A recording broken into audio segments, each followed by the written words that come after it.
So how for do you 2 notice something's wrong with you? To how did you identify that? So on one fine day, I was on a layover, and there were 3 flights we were doing.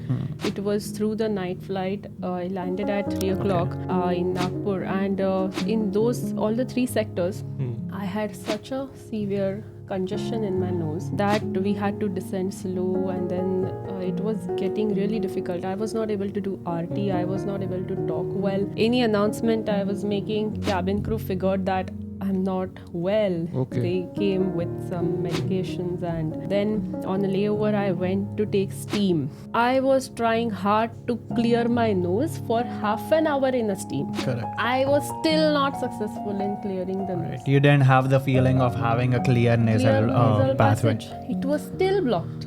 Right. I was wondering, this is something abnormal. Yeah, and when you This is fly with nasal congestion, it so happens that there is immense amount of ear pain as well, right? Yes, while descending, and Yeah. that can cause the rupture of the eardrum, which is extremely bad for Correct. pilot Pilots, profession, yeah. because if we have partial hearing loss, obviously we lose our license because our medical is not fit. Correct. So to prevent this situation from getting worse and getting to the point where it would rupture the eardrum, I had to visit a doctor. I thought this is something abnormal.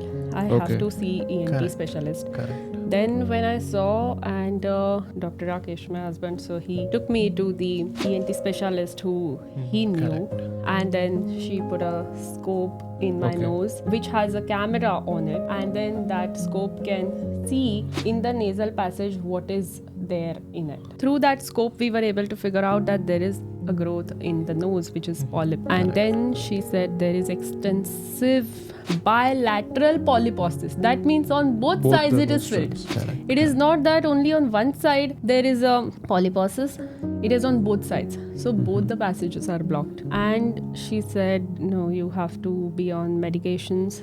Then after, she put me on medication of about a week, which was like steroids and all, which cleared it up to some extent. And then I did a CT scan. Despite of that, all the sinuses looked filled with mucus. Correct. After those 7 days of While during airline career, if or even pilot training, if anything like this happens, it is assumed by the authorities such as DGCA, FAA, that you will be self-declaring these things. Yes, Yes, this yes. thing Right. happened. So